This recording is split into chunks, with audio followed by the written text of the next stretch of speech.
Welcome to S biology. मागच्या काही sessions मध्ये आपण डीपीपी सेशन्स घेतलेले होते, ज्यामध्ये आपण प्रिव्हियस इयर क्वेश्चन सॉल्व्ह करत होतो. त्याच सेशनला आज आपण कंटिन्यू करायला. तर चला आपल्या डीपीपी सेशनला स्टार्ट करूयात. लक्षात ठेवा की आपलं एम नीट एक्झाम जवळ येईल आहे. आपलं एम काय असलं पाहिजे, तर आपल्याला 360चं एम ठेवलं पाहिजे. डोळ्यासमोर एक चित्र ठेवा, मिशन 360 म्हणून एका पेपरवरती लिहून ठेवा मिशन 360. कारण तुम्ही जेवढे जास्त मार्क्स एम ठेवाल तेवढे क्वेश्चन्स तुम्ही टॅकल करण्याची तुमच्यामध्ये ताकद तयार होईल. चला आपल्या डीपीपी सेशनच्या फर्स्ट क्वेश्चन कडे येऊया. यामध्ये विचारलेलं आहे की आयडेंटिफाय द मायक्रो ऑर्गॅनिझम्स. ठीक आहे, आपल्याला मायक्रो ऑर्गॅनिझम्स आयडेंटिफाय करायचे, which is responsible for the production of immunosuppressive molecule cyclosporin A. आता ही नॉलेज बेस्ड क्वेश्चन आहे. जर तुम्हाला या क्वेश्चनला सॉल्व्ह करायचं असेल तर तुम्हाला माहिती पाहिजे की सायक्लोस्पोरिन ए हे कोणता ऑर्गॅनिझम तयार करतो.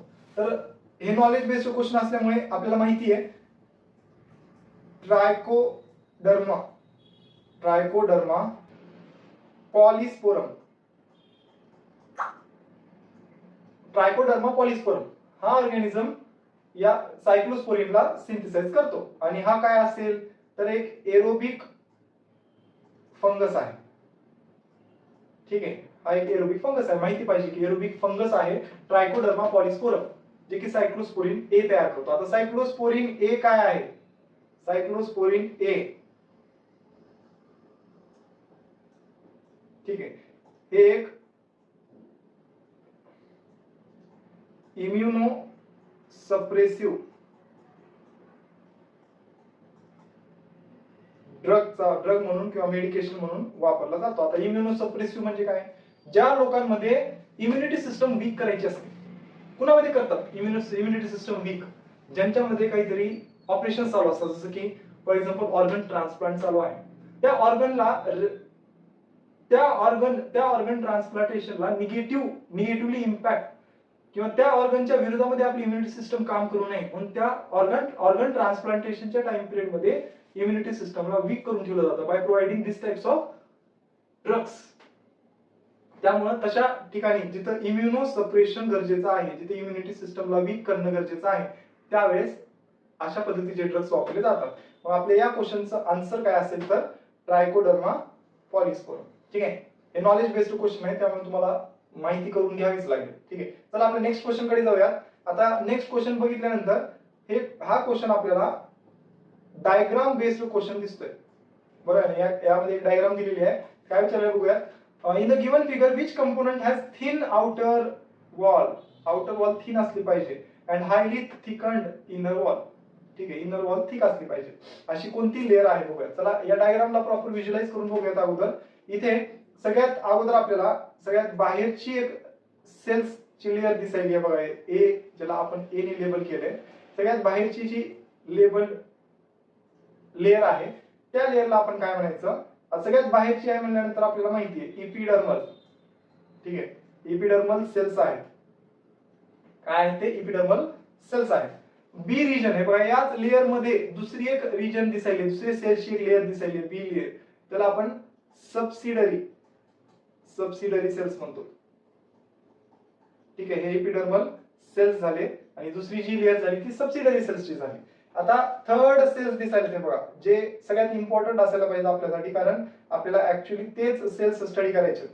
या क्वेश्चन मध्ये त्याच सेल्स बद्दल क्वेश्चन विचारलेला आहे. ठीक आहे, ही जी सेंट्रल लेअर दिसायली आहे, हे जे हा जो रिजन आहे, या सेल्सला म्हणतात, जे सी ने लेबल केलेलं आहे याला म्हणतात गार्ड सेल्स. ठीक आहे, गार्ड सेल्स. आता गार्ड सेल्स जर बघितला तर हे स्टोमॅटा तयार करतात, स्टोमॅटल ओपनिंग. ठीक आहे, स्टोमॅटा तयार करतात. गार्ड सेल्स पासून स्टोमॅटा तयार होतो. गार्ड सेल्स ओपन होतात, क्लोज होतात, ज्यामुळे स्टोमॅटल ओपनिंग पण क्लोज आणि ओपन होते. इथे एक डी रिजन पण दाखवल्याचा एरो इथे मध्यभागी दिसायला बघा. हा जो रिजन दिसायलाय या डी ला स्टोमॅटल पोर म्हणतात. ठीक आहे, याला काय म्हणतात? स्टोमॅटल पोर रिजन म्हणतात. मग या गार्ड सेलची आउटर लेअर जी आहे ती एकदम थिन लेअर ने बनलेली आहे आणि जी इनर लेअर आहे ती थिक आहे. त्यामुळे गार्ड सेल हे आपला आन्सर असायला पाहिजे. जे क्वेश्चन विचारलेलं आहे ज्यामध्ये आउटर लेअर आणि इनर लेअर कशी आहे ते विचारलेलं आहे, ते कुणाबद्दल बोलत आहे? गार्ड सेल्स बद्दल बोलत आहे, जे की स्टोमॅटा तयार करतात. ठीक आहे, तर हे तुम्हाला इन्फॉर्मेशन माहिती पाहिजे. हे डायग्राम बघितल्यानंतर तुम्हाला समजतं. ही डायग्राम डायरेक्टली एनसीईआरटी मधून घेतलेली आहे. त्यामुळे लक्षात ठेवा हे जे सेल्स आहेत कोणते आहेत, गार्ड सेल्स आहेत. या तुमच्या दिलेल्या क्वेश्चन मधला आन्सर काय असेल ते बघूया. तर कोणत्या कंपोनंट अशी which component has thin outer wall and highly thicken inner wall. तर गार्ड सेल्सला लेबल कशाने केलेला आहे, सी ने. इथं ऑप्शन सी कुठे दिसेल, इथं ऑप्शन सी आहे. त्यामुळे बी ऑप्शन हे राईट असेल. ठीक आहे, चला आपल्या नेक्स्ट क्वेश्चन कडे जाऊयात. आता इथे काय दिलंय, consider the following tissue that is stele region of the stem. ठीक आहे, stele region of the stem showing secondary growth. Secondary growth show करायला म्हणजे arrange this इथं phloem xylem phloem arrange this in correct sequence of their position from pit towards cortex. ठीक आहे, आता pit towards cortex region विचारलेला आहे त्यांनी. म्हणजे काय, हे बघा स्टेम असेल. आता या स्टेम मधला हा सेंट्रल पिट रिजन असेल. ठीक आहे, याला आपण काय म्हणूया, पिट रिजन. आणि बाहेरचा कॉर्टेक्स रिजन. म्हणजे तुम्हाला जर या स्टेम रिजनची सिक्वेन्स बघायची असेल, कोणते टिश्यूज प्रेझेंट आहेत, तर from centre to outward region तुम्हाला यावं लागेल. मग सेंटर पासून ते आउटर साइड पर्यंत कोणते टिश्यू लेयर्स येतात ते तुम्हाला आयसोलेट करायचे, सिक्वेन्स काढायचे. From centre to the cortex region इथं विचारलंय बघा, from pith to the cortex म्हणजे कॉर्टेक्स रिजन. ठीक आहे, तर बघूयात आपण. सगळ्यात पहिल्यांदा कोणती रिजन येते, म्हणजे पिट रिजन पशी प्रेझेंट असणारी, पिट रिजनला सराउंड करणारी कोणती लेअर प्रेझेंट आहे ते आपण बघूयात. तर सगळ्यात पहिल्यांदा यायला पाहिजे प्रायमरी झायलम. पिट रिजनच्या वरती पहिल्यांदा काय यायला पाहिजे, प्रायमरी झायलम यायला पाहिजे. त्यानंतर यायला पाहिजे सेकंडरी झायलम. ओके, हे सिक्वेन्सच प्रेझेंट दिसत आहे. ठीक आहे, त्यानंतर यायला पाहिजे सेकंडरी फ्लोएम, म्हणजे हे थर्ड पोझिशनला येईल. आणि त्यानंतर यायला पाहिजे प्रायमरी फ्लोएम, म्हणजे हे फोर्थ पोझिशनला येईल. म्हणजे तुमचं आन्सर काय यायला पाहिजे, ए बी डी आणि सी. ठीक आहे, एबीडीसी याचं कुठं ऑप्शन आहे, एबीडीसी. म्हणजे तुमचं ए इज द राईट आन्सर. ठीक आहे, असे नॉलेज बेस्ड क्वेश्चन्स असल्यामुळे तुम्हाला त्या स्टेम रिजनच्या अॅनाटॉमीची माहिती पाहिजे. ठीक आहे, तर आपल्या नेक्स्ट क्वेश्चन कडे लगेच येऊया. तर नेक्स्ट क्वेश्चन मध्ये काय विचारले बघा, which of the following are correct. फक्त नेहमी लक्षात ठेवायचं बघा, नीटचे क्वेश्चन सोडवत असताना स्टेटमेंट करेक्ट विचारले का इनकरेक्ट विचारले हे खूप महत्वाचं आहे. कारण आपण काय करतो, घाई गडबडीमध्ये ते वाचतच नाही आणि जे स्टेटमेंट करेक्ट आहे त्याला पटकन टिक करून टाकतो. उत्साह असतो ना आपल्याला की आपल्याला येतं आन्सर, हे स्टेटमेंट्स मला माहिती आहे, उत्साह असतो. पण त्या उत्साहामध्ये आपण बघतच नाही. त्यामुळे नीट पण तशा स्टुडंट्सचं सिलेक्शन करतं जे स्टुडंट्स स्मार्ट आहेत, जे ऍक्युरेट टाइमला कसं कन्झ्युम करायचं, time management plus smart work ह्या दोन्ही गोष्टीला फॉलो करतात, त्यालाच सक्सेस मिळतो. त्यामुळे आता इथं तुम्हाला किती येतं यापेक्षा तुम्ही तुमच्या असणाऱ्या नॉलेजला कसं अप्लाय करायला हे खूप इम्पॉर्टंट आहे. त्या गोष्टी शिकला तर सक्सेस व्हाल. चला आपण बघूयात की या स्टेटमेंट्स मध्ये करेक्ट स्टेटमेंट कोणत्या कोणत्या आहेत. ठीक आहे, cellular respiration is the breaking of carbon carbon bonds. बरं, कार्बन कार्बन बॉन्ड्स ने सेल्युलर रेस्पिरेशनने ब्रेक केलं जातं. बरोबर आहे इथपर्यंत. Of a complex organic molecules by oxidation. बरोबर आहे ना. ऑक्सिडेशन रेस्पिरेशन आपण जेव्हा सेल्युलर रेस्पिरेशन शिकतो तेव्हा कार्बन कार्बन बॉन्डला ब्रेकच केलं जातं ना ऑक्सिडेशन. त्यामुळे पहिली स्टेटमेंट मला तर एकदम ॲक्युरेट करेक्ट वाटते. तर चला नेक्स्ट स्टेटमेंट बघूयात की the entire cellular respiration takes place in mitochondria. Entire cellular respiration takes place in mitochondria नाही. ग्लायकोलायसिस कुठे होतं, सायटोप्लाझम मध्ये होतं. मग क्रेब्स सायकल आणि ईटीएस हे दोन स्टेप जे आहेत ते कुठे होतात, माइटोकॉन्ड्रियामध्ये. त्यामुळे पूर्ण सेल्युलर रेस्पिरेशन प्रोसेस हे माइटोकॉन्ड्रियामध्ये घडत नाही. त्यामुळे सेकंड स्टेटमेंट मला वाटतं की रॉंग आहे. तर थर्ड स्टेटमेंट वाचूयात आपण. Fermentation takes place under aerobic condition in germinating seeds. आता जर्मिनेटिंग सीड्स आहेत याचा अर्थ त्या सीड्सला जर ऑक्सिजन प्रोव्हाइड केलं तर ते काय करणार आहे, ते जर्मिनेटिंग सीड प्रॉपर ऑक्सिडेशन करणार आहेत. आणि जर त्यांना एरोबिक कंडिशन मध्ये ठेवलं तर ते फर्मेंटेशनच करणार आहेत. तर थर्ड स्टेटमेंट पण काय वाटतं आपल्याला एकदम ॲक्युरेट करेक्ट आहे. फोर्थ स्टेटमेंट काय सांगते बघा, डी स्टेटमेंट. द फेट of pyruvate formed during glycolysis depends on the type of organism. बरोबर आहे ना. पायरुवेटचं पुढे जाऊन काय होतं, सेल्युलर रेस्पिरेशन मध्ये काय सांगितलं आपल्याला, इथं मी तुम्हाला दाखवतो एक मिनिट, की जे ग्लुकोज आहे, ग्लुकोजचं कन्व्हर्जन पुढे जाऊन कशात होतं, पायरुवेट मध्ये होतं. आता हा जो पायरुवेट आहे पुढे जाऊन हा फर्मेंटेशन करणार आहे का, याचं पुढे जाऊन हा क्रेब सायकल मध्ये एंटर होणार आहे. कशावरती डिपेंड आहे? On the type of organism. जर ऑक्सिजन प्रेझेंट असेल म्हणजे एरोबिक ऑर्गॅनिझम्स असतील तर त्याच्यामध्ये क्रेब सायकल मध्ये एंटर होईल, आणि जर एरोबिक असतील तर फर्मेंटेशन करेल. म्हणजे काय? जर एरोबिक ऑर्गॅनिझम असेल तर क्रेब सायकल करेल, एरोबिक ऑर्गॅनिझम्स असतील तर फर्मेंटेशन करेल. म्हणजे काय?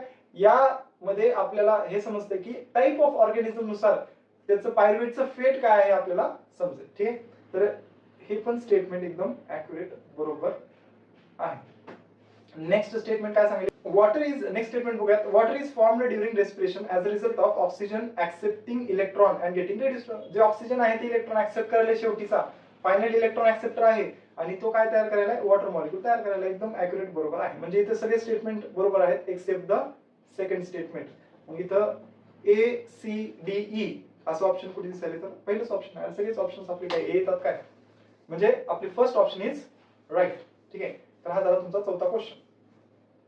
आता नेक्स्ट क्वेश्चन हा पण बघितल्यावर असं वाटतं की अरे किती मोठा क्वेश्चन आहे, कधी वाचावं, कधी सॉल्व्ह करावं. चला नेक्स्ट क्वेश्चनला जाऊयात, असे आपले स्टुडंट्स विचार करतात. पण काही क्वेश्चन्स असे आहेत जे फक्त दिसायलाच मोठे दिसतात, पण त्यांचं उत्तर एकदम छोटं असतं, लगेच असं निघतं. आपले विद्यार्थी तर असे चुटकीमध्ये क्वेश्चन सॉल्व्ह करतात.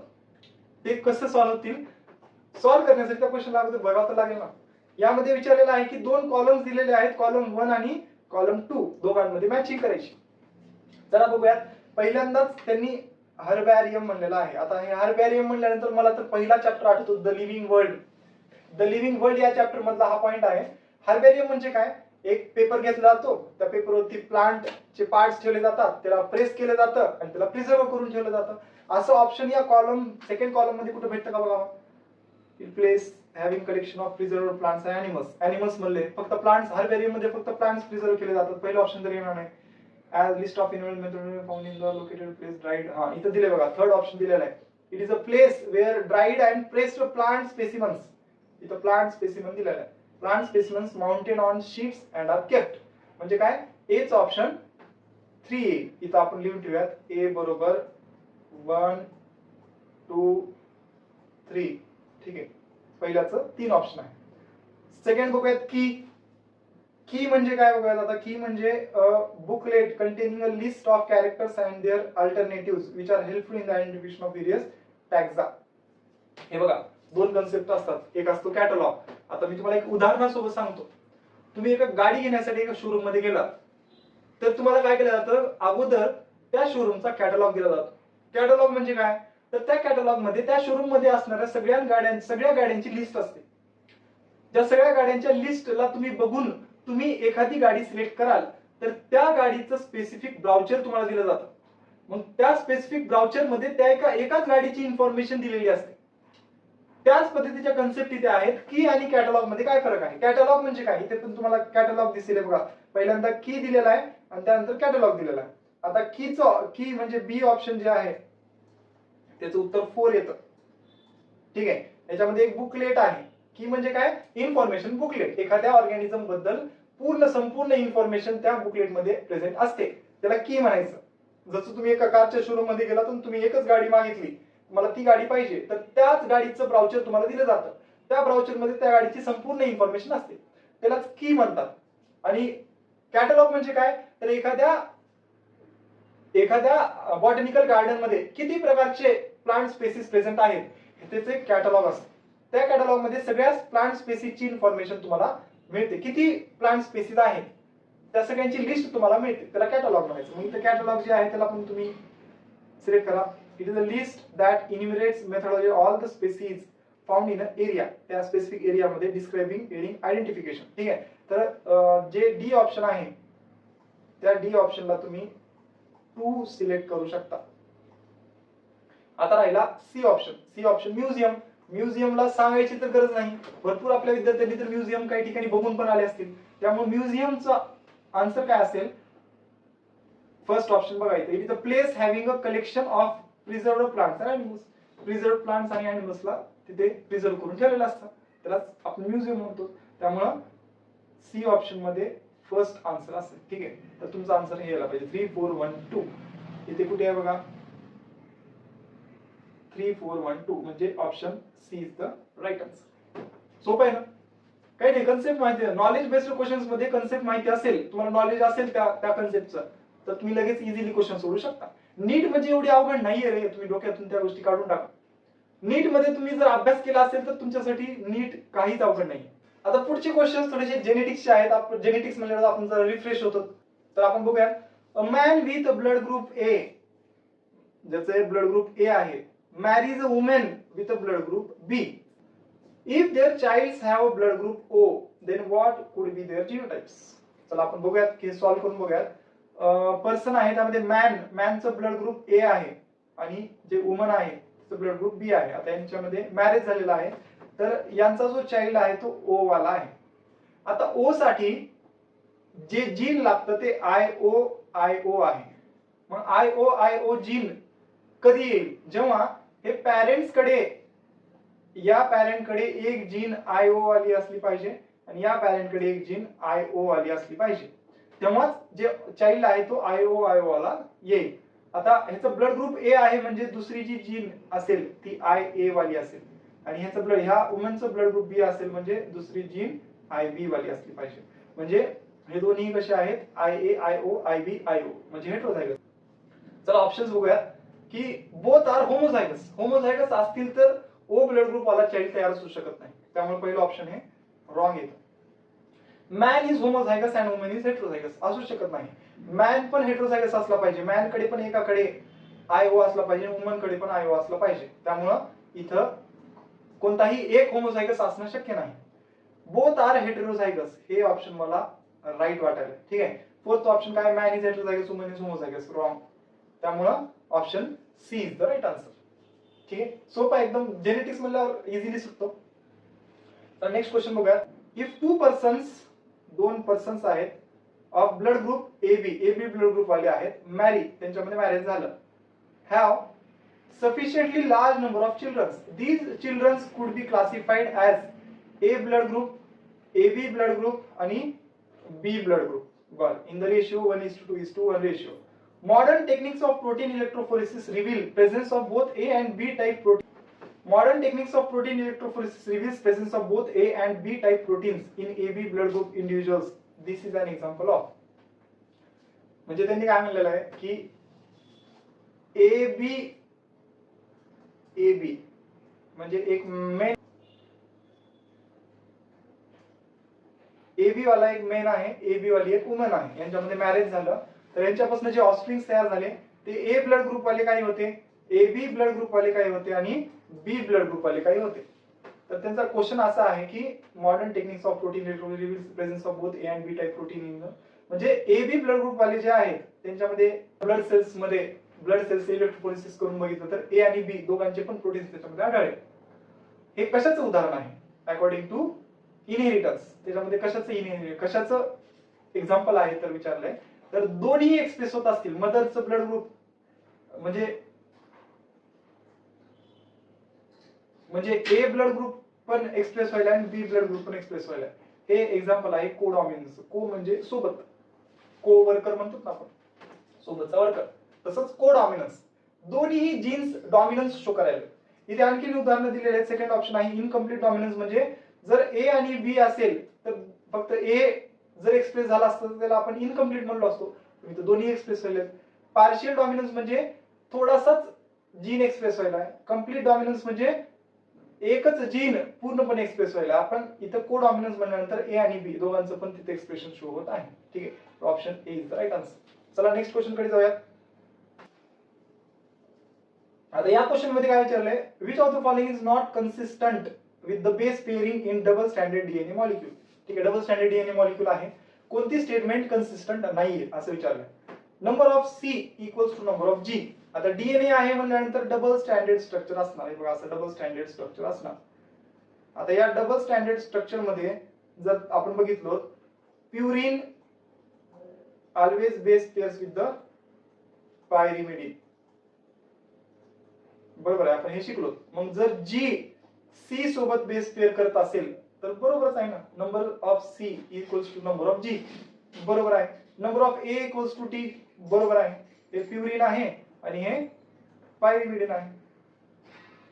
The amount of purine is equal to the amount of pyrimidine, हे पण बरोबर आहे statement. The ratio of G plus C to A plus T is same for each species, नाही हे चुकीचं आपल्याला वाटतं. हे बघा कसं असतं माहिती का, G आणि C इक्वल आहे मान्य आहे, A T इक्वल आहे मान्य आहे, पण G प्लस C आणि A प्लस T ह्यांची सिक्वेन्स इक्वल असू शकते, हे चुकीचं आहे. कारण प्रत्येक species to species G plus C content vary करतो आणि A plus T content vary करतो. मग statement D is the wrong statement. तर तुमच्या 8 क्वेश्चन मधला जो 4th स्टेटमेंट आहे तो रॉंग आहे. चला नेक्स्ट क्वेश्चन बघूया. In Hershey and chase experiment, what finding led to the conclusion that DNA is the genetic material? DNA genetic material आहे. हर्से अँड चेज आठवा की हर्से अँड चेज ने बॅक्टेरियोफाज चा वापर करून डीएनए जेनेटिक मटेरियल आहे हे शोधलं होतं. मग ते कशा पद्धतीने शोधलं ते त्यांनी विचारले. ठीक आहे, कसं त्यांना कन्क्लुजन मिळालं. तर पहिलं स्टेटमेंट सांगायला आपल्याला की the presence of radioactivity in the bacteria with 35 years was used. बरोबर आहे. The presence of radioactivity in the bacterium when 35 years was used. आता एक कन्सेप्ट लक्षात ठेवा, हा बॅक्टेरियोफाज आहे. ठीक आहे, आता या बॅक्टेरियोफाज मध्ये समजा हा जेनेटिक मटेरियल आहे. आता किती क्वेश्चन झाले? 9 हा बॅक्टेरिया असेल समजा. असं म्हणलं जातं की बॅक्टेरियोफाज जेव्हा बॅक्टेरियावरती अटॅक करतो तो त्या जेनेटिक मटेरियलला त्या बॅक्टेरियामध्ये रिलीज करतो. आता जर जेनेटिक मटेरियल याच्यामध्ये येत असेल, आपल्या सगळ्यांना माहिती आहे जेनेटिक मटेरियल कोण आहे, तर डीएनए. बरोबर आहे. आणि डीएनए मध्ये कोणता आपण असा ऍटम आहे जो रेडिओ ऍक्टिव्ह बनू शकतो, तर फॉस्फरस 32. ठीक आहे, फॉस्फरस 32 आपण रेडिओ ऍक्टिव्ह बनू शकतो. मग आता दिलेल्या क्वेश्चन्स मध्ये स्टेटमेंट्स बघूयात. Presence of radio in the bacterium 35 years. Sulphur नसतो ना डीएनए मध्ये, डीएनए मध्ये फॉस्फरस असतो. पहिली स्टेटमेंट चूक आहे. सेकंड स्टेटमेंट काय, the presence of radioactivity in the supernatant with 35 years. Sulphur नसतोच रे बाळा, सल्फर नसल्यामुळे सेकंड ऑप्शन पण चूक येतो. The presence of radio in the bacterium with phosphorus 32 was used. Phosphorus 32 असं आपण म्हणू शकतो. बरोबर आहे ना. Presence of radio in the supernatant when 32P was used.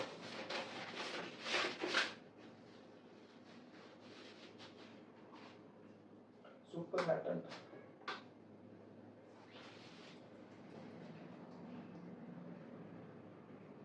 म्हणजे तुमचं सी ऑप्शन हे एकदम ऍक्युरेट राईट येतं.